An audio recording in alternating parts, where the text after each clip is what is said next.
क्या भगवान अस्तित्व में है? क्या भगवान के अस्तित्व का कोई प्रमाण है? क्या किसी ने भगवान को देखा है? यदि भगवान है तो हमारे कष्ट समाप्त क्यों नहीं होते? ये कुछ ऐसे सवाल हैं जिन्हें प्रत्येक मनुष्य जानना चाहता है, लेकिन धर्मगुरु, आचार्य, शंकराचार्य, संत आदि भगवान के अस्तित्व को लेकर ठोस प्रमाण नहीं दे सके। साथ ही विज्ञान की उन्नति के कारण भगवान के अस्तित्व को लेकर संतों द्वारा किए गए कुछ दावे तर्क की कमी होने से और अधिक प्रश्न उठाते हैं। इसके अलावा संतों और महात्माओं द्वारा किए गए दावों में अस्पष्टता नजर आती है, जो कि निसंदेह किसी व्यक्ति को धार्मिक ग्रंथों की मान्यता पर संदेह करने और भगवान के अस्तित्व के बारे में सवाल उठाने के लिए मजबूर करते हैं, जो मानव को नास्तिकता की ओर अग्रसर करता है। यही वजह है कि भगवान को न मानने वालों की संख्या पूरी दुनिया में बढ़ रही है। गैलप इंटरनेशनल के सर्वे के मुताबिक 2005 से 2011 के दौरान धर्म को मानने वाले लोगों की संख्या 77% से घटकर 68% हो गई, जबकि नास्तिक लोगों की संख्या में 3% का इजाफा हुआ है। इस तरह दुनिया में नास्तिकों का आंकड़ा बढ़कर 13% तक पहुंच गया है। वहीं भारत में भी धर्म के प्रति लोगों की दिलचस्पी साल दर साल घट रही है। भारत में कई लोग तो ऐसे हैं जो भगवान पर विश्वास नहीं करते हैं और खुद को धार्मिक भी नहीं मानते।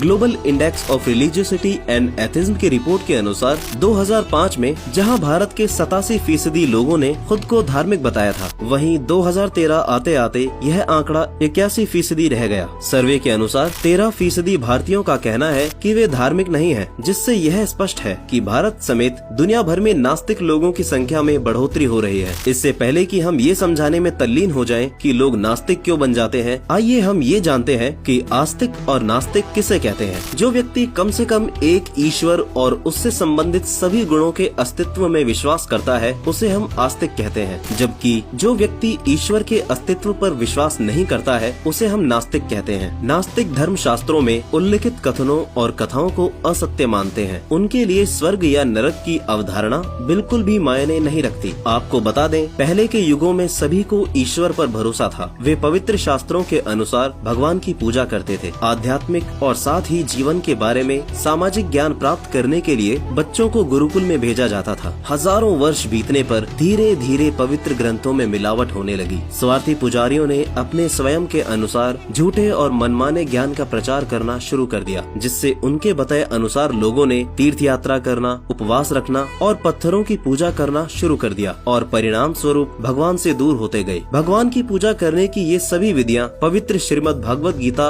और चारों वेदों के विरुद्ध हैं। इससे धीरे धीरे ईश्वर की आराधना से प्राप्त होने वाले लाभों में गिरावट हुई और ईश्वर में आस्था खत्म होती गई। जब लोगों को भक्ति से लाभ मिलना बंद हो गया तो उनका विश्वास कमजोर पड़ गया। उन्होंने सोचा, जब हमें अपने कर्मों का फल प्राप्त करना है तो भगवान की पूजा करने की क्या आवश्यकता है। दूसरी तरफ प्रत्येक धर्मों में बहुत सी मान्यताएं ऐसी हैं जो एक दूसरे के साथ मेल नहीं खाती। उदाहरण के लिए हिंदू धर्म में अधिकतर हिंदू 3 देवताओं में विश्वास करते हैं, ब्रह्मा, विष्णु और शिव। कुछ देवी दुर्गा में तो कुछ एक परमेश्वर में विश्वास करते हैं, जबकि बहुत से लोग ऐसे भी हैं जो 33 करोड़ देवी देवताओं में विश्वास करते हैं। मुसलमान एक भगवान अल्लाह में विश्वास करते हैं, लेकिन वे अल्लाह के बारे में ज्यादा कुछ नहीं जानते। उनके लिए अल्लाह बेचून यानी निराकार है, जो कि अपने दूतों के माध्यम से बतलाता है। सिख भी एक ईश्वर में विश्वास करते हैं, लेकिन वे भी भगवान को निराकार मानते हैं। इसी तरह ईसाई भी गुमराह हैं। उनमें से कुछ यीशु को ईश्वर मानते हैं, जबकि कुछ लोग उन्हें परमात्मा की संतान कहते हैं। इसके बावजूद वे भी उन्हें निराकार मानते हैं। इसकी सच्चाई ये है कि विभिन्न धर्मों में मौजूद मान्यताएं उनके पवित्र धर्म शास्त्रों के विपरीत हैं। उनमें से कोई भी अपने शास्त्रों को ठीक से समझने में सक्षम नहीं है, जिसके परिणाम स्वरूप वे सभी अंधकार में हैं। जबकि सच्चा ज्ञान और सच्ची भक्ति आस्था यानी आस्तिकता को बढ़ावा देती है। जगत गुरु तत्वदर्शी संत रामपाल जी महाराज जी बताते हैं कि चारों वेदों का श्रेय हिंदू धर्म को दिया जाता है और उनमें लिखे ज्ञान को सर्वोत्तम माना जाता है। लेकिन वेद केवल हिंदू धर्म के नहीं है, क्योंकि वेद किसी भी धर्म के अस्तित्व में आने से पहले से ही मौजूद थे। इसलिए वेद संपूर्ण मानव जाति के लिए है। पहले सभी लोग वेदों का पालन करते थे और वेदों के अनुसार भक्ति करते थे और गुरु से दीक्षा लेकर ओम मंत्र का जाप करते थे, जबकि वेदों के अनुसार ओम मंत्र भी अधूरा है। इसलिए उन्होंने अपनी भक्ति से पूर्ण लाभ प्राप्त नहीं किया। ऐसा इसलिए क्योंकि उनके गुरु वेदों के सार को समझ नहीं पाए। उदाहरण के लिए ऋग्वेद मंडल नंबर 9 सूक्त 82 मंत्र 1, 2, ऋग्वेद मंडल नंबर 9 सूक्त 86 मंत्र 26, 27 व अर्थवेद कांड नंबर 4 अनुवाद नंबर 1 मंत्र 7 में लिखा है कि केवल एक ही भगवान है जिसका नाम कबीर है। वह अविनाशी है और राजा के समान देखने योग्य है, अर्थात मनुष्य सदृश्य है। वह अपने अमर लोक अर्थात सतलोक में रहता है। वह संपूर्ण सृष्टि का निर्माता है। इसी तरह बाइबल के उत्पत्ति ग्रंथ अध्याय 1 के श्लोक नंबर 26 और 27 तथा कुरान शरीफ में सूरत अल फुरकान 25 आयत 52 से 59 में यह स्पष्ट रूप से कहा गया है कि अल्लाह कबीर है। उसने ही संपूर्ण सृष्टि की रचना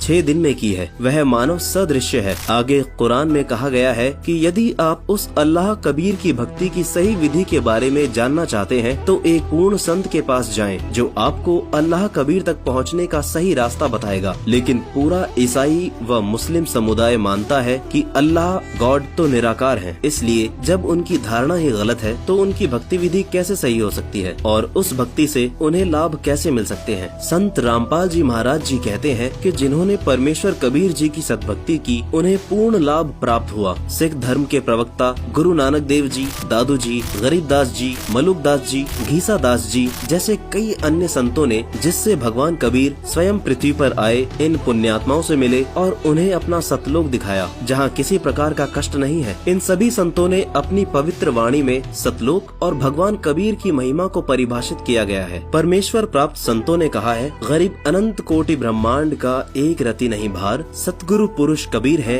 कुल के सृजनहार। जिन मोको निज नाम दिया सोई सतगुरु हमार, दादू दूसरा कोई नहीं कबीर सृजनहार। यक अर्ज गुफ्तम पेश तो दर कुन करतार, हक्का कबीर करीम तू बेऐब परवरदिगार। दर्शकों, पवित्र श्रीमद् भागवत गीता अध्याय 4 श्लोक 7 व पवित्र वेदों में इस बात का प्रमाण है कि जब भी धार्मिकता में गिरावट होती है और अधर्म की वृद्धि होती है, तब भगवान या तो स्वयं इस पृथ्वी पर प्रकट होते हैं या अपने संत को भेजकर सत्य ज्ञान के माध्यम से धर्म का पुनरुत्थान करते हैं। वह परम संत सर्व शास्त्रों के अनुसार सत्य ज्ञान व सत्य भक्ति प्रदान करता है और लोगों की प्रत्येक शंका का समाधान शास्त्रोक्त व तर्क युक्त तरीके से करता है, जो कि एक समय में पृथ्वी पर केवल एक होता है जो पूरे विश्व को सत्य ज्ञान प्रदान करता है। वर्तमान समय में वह एकमात्र पूर्ण संत रामपाल जी महाराज जी हैं, जो पूरे विश्व में आध्यात्मिक ज्ञान की क्रांति का कारण बने हुए हैं। उन्होंने हर पवित्र शास्त्र से सच्चा ज्ञान प्रकट किया है, साथ ही लोगों की प्रत्येक आध्यात्मिक शंका का समाधान शास्त्रों व तर्क संगत तरीके से किया है। उनके द्वारा शास्त्रों में वर्णित भक्ति की सही विधि प्रदान की जा रही है, जिससे उनके सभी अनुयायियों को भक्ति से आर्थिक, मानसिक व शारीरिक सभी प्रकार के लाभ प्राप्त हो रहे हैं। उनके रोग भी दूर हो रहे हैं, क्योंकि सांसारिक सुख परमेश्वर की सद्भक्ति से ही प्राप्त होते हैं। साथ ही परमेश्वर की प्राप्ति भी होती है। जन्म मृत्यु के दुष्चक्र से भी मुक्ति मिलती है। अतः आप सभी से निवेदन है कि आप आस्तिक हैं या नास्तिक, आप पूर्ण संत सतगुरु रामपाल जी महाराज का सत्य ज्ञान अवश्य सुने और उनसे सद्भक्ति प्राप्त करके परमेश्वर से मिलने वाले लाभ प्राप्त करें। सत साहेब।